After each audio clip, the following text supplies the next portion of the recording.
Officers అందరూ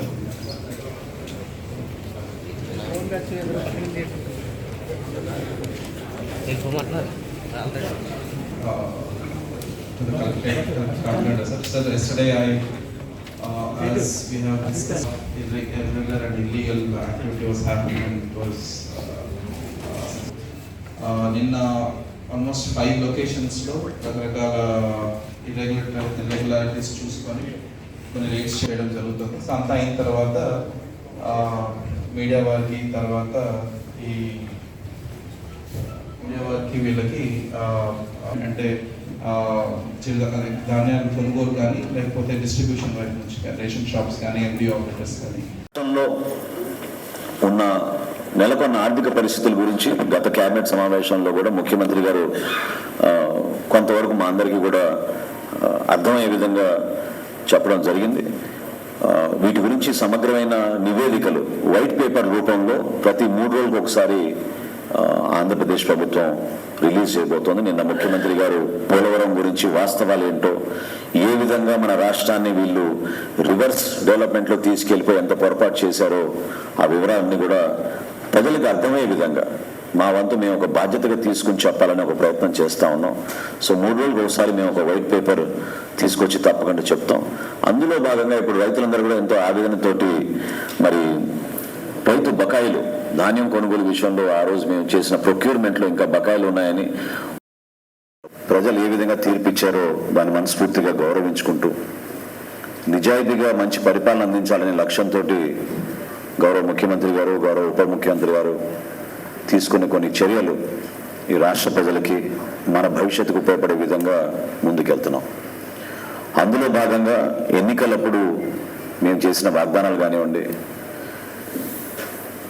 క్షేత్రస్థాయిలో పర్యటించినప్పుడు అనేక సందర్భాల్లో మాకు వచ్చిన సమాచారం, వివిధ సంఘాల నుంచి మాకు తెలిపిన కొన్ని సమస్యలు, వీటన్నిటిపైన కూడా సమగ్రంగా లోతుగా అధ్యయనం చేసుకుని ప్రభుత్వంలో మేము ఖచ్చితంగా ఒక మంచి పరిపాలన అందించాలి, ప్రజలకి తద్వారా మేలు జరగాలనే ఒక ఏకైక లక్ష్యంతో ప్రతి అడుగు కూడా ముందుకేస్తూ ఉన్నాం. ఆర్థికంగా ఈ 5 సంవత్సరాల్లో విధ్వంసం జరిగింది. రాష్ట్రంలో ఈరోజు ఎవరు ఊహించని పరిస్థితి రాష్ట్ర ప్రజలు కూడా ఎదుర్కొంటున్నారు. ప్రత్యేకంగా మా శాఖ గురించి నిన్న నేను చెప్పాను. 36,300 కోట్ల రూపాయలు అప్పులు చేసి 5 సంవత్సరాల్లో వైఎస్ఆర్సీపీ ప్రభుత్వం ఖాళీ చేసింది. 36,300 కోట్ల రూపాయలు అప్పు చేసి చివరికి 1,600 కోట్ల రూపాయలు రైతు బకాయిలు అట్లానే వదిలేసి వెళ్ళిపోయారు. సో మీలో ఉన్న ఆవేదన మాకు అర్థమవుతోంది. ఎందుకంటే గతంలో 21 రోజుల్లోనే పేమెంట్ చేయాలనే తపనతోటి మా శాఖ అధికారులు యంత్రాంగం పనిచేసింది. చాలా వరకు మేము న్యాయం జరిగే విధంగా పనిచేసాం.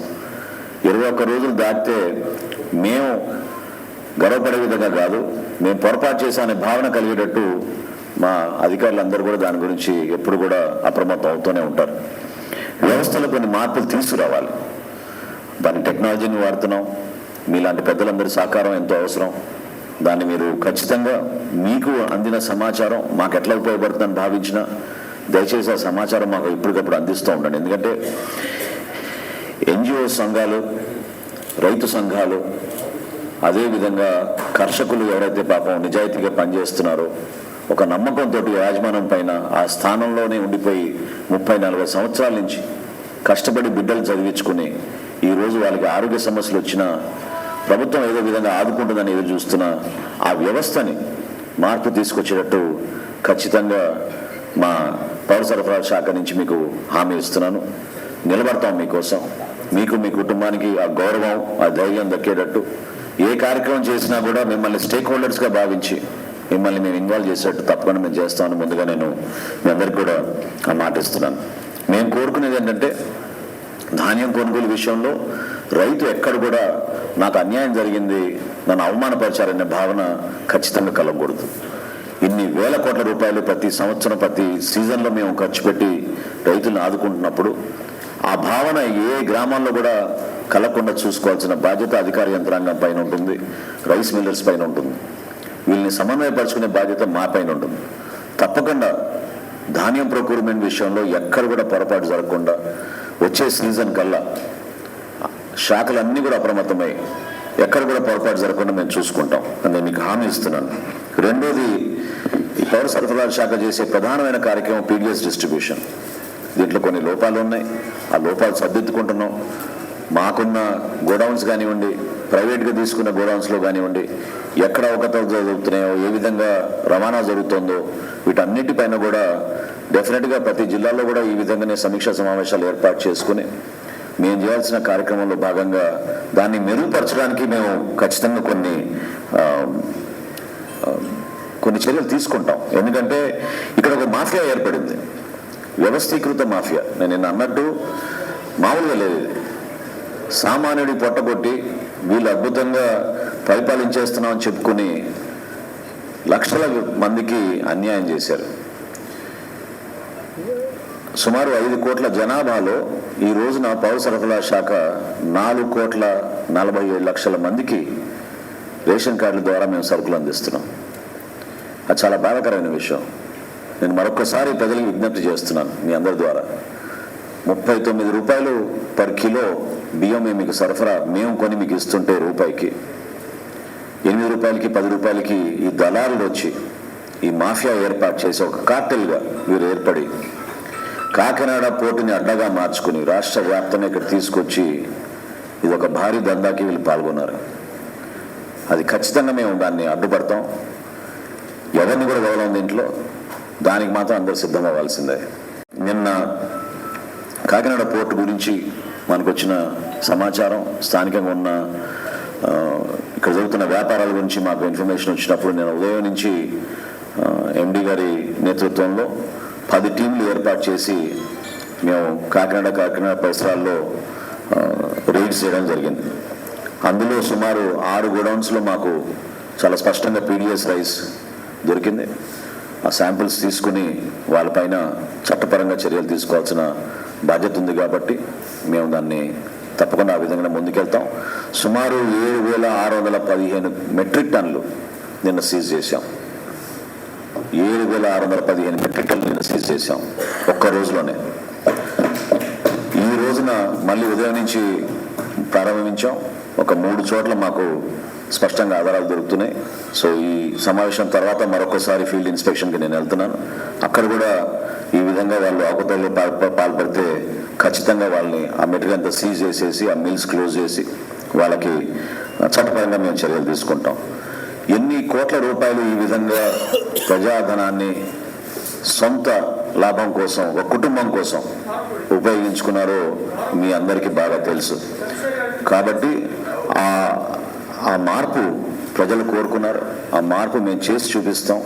ఇందులో నిజాయితీగా ప్రతి ఒక్కరు పనిచేయాలి. అయితే నిన్న ఇవాళ కొన్ని అంశాలపైన నేను కలెక్టర్ గారితో, మా ఎండి గారితో కూడా నేను మాట్లాడి ఎన్ఫోర్స్మెంట్ మరింత బాగా జరగాలి. మన రెవెన్యూ అధికారులు ఖచ్చితంగా జేసీ లెవెల్లోనూ, ఆర్డీఓ లెవెల్లోనూ, మన తహసీల్దార్ లెవెల్లోనూ ఎప్పటికప్పుడు క్షేత్రస్థాయిలో ఏం జరుగుతుంది ఇక్కడ అనేది వాళ్ళు తెలుసుకుని వాళ్ళు స్వతహాగా వెళ్ళి వాస్తవాలు తెలుసుకుంటూ ఆ నాణ్యత, ఇటువంటి పొరపాట్లు జరుపుకోవాల్సిన బాధ్యత ఖచ్చితంగా ఉంది. కాకినాడ పోర్ట్ అంటేనే అందరు భయపడుతున్నారు ఈ రోజున. ఏ స్థాయికి వెళ్ళారంటే సొంత వెసల్ మెయింటైన్ చేసుకుంటున్నారు వాళ్ళు. అంటే ఎంత రైస్ ఇక్కడి నుంచి ఎక్స్పోర్ట్ అయిపోయిందో ఆఫ్రికా దేశాలకి మీకు అర్థం అవుతుంది. సొంత వెసల్ మెయింటైన్ చేసుకునే స్థాయికి వీళ్ళు ఎదిగారు. ఇతర దేశాల్లో వీళ్ళకి అకౌంట్స్ ఉన్నాయి. ఇతర రాష్ట్రాల నుంచి కూడా వీళ్ళు సరుకు తీసుకొస్తున్నారు. నేను నిన్న అన్నమాట కూడా వాస్తవం. అది ట్రక్ ఆపరేటర్లు ఎక్కడి నుంచి అక్కడ సరుకు ఏ విధంగా తీసుకొచ్చారో ఇతర జిల్లాల నుంచి వాళ్ళందరికీ బాగా తెలుసు.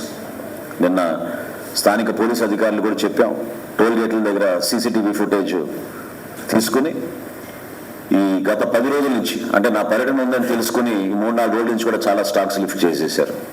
సో వీళ్ళందరిపైన కూడా మేము ఆ సమాచారం తెప్పించుకుని తప్పకుండా మేము చర్యలు తీసుకుంటాం.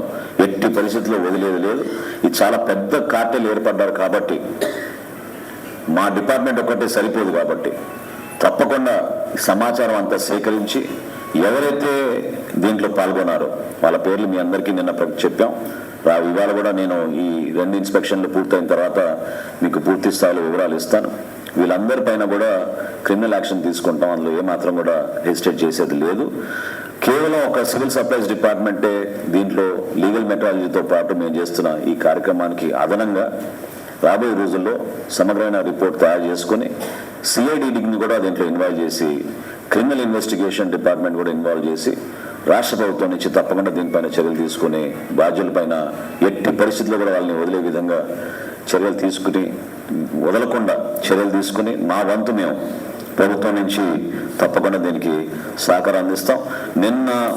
నిన్న దొరికిన ఈ పేర్లు చెప్పాల్సిన అవసరం ఉంది ఖచ్చితంగా. ఎందుకంటే మొదటిది లావాన్ ఇంటర్నేషనల్, రెండోది అయ్యప్ప ఎక్స్పోర్ట్స్ అంటున్నారు, అది బీబో వాళ్ళు టేక్ ఓవర్ చేసి నడిపిస్తున్నారు.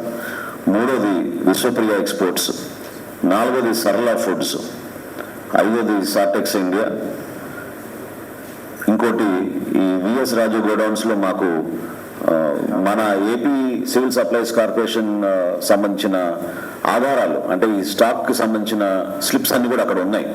సరుకు లేదు కానీ అక్కడ గోడౌన్లో మాకు దొరికినాయి కాబట్టి టాలీ చేసి చూస్తే 2023-24 సంబంధించిన సరుకుగా దాన్ని నిర్ధారించాం. కాబట్టి వాళ్ళపైన కూడా కేసులు పెట్టి ముందుకెళ్తున్నాం. సో ఈ 6 అంశాలు, 6 పేర్లు నేను మీకు వివరించాను. వీళ్ళపైన సీరియస్ యాక్షన్ ఉంటుంది, ఏమాత్రం కూడా తగ్గే ప్రసక్తి లేదు.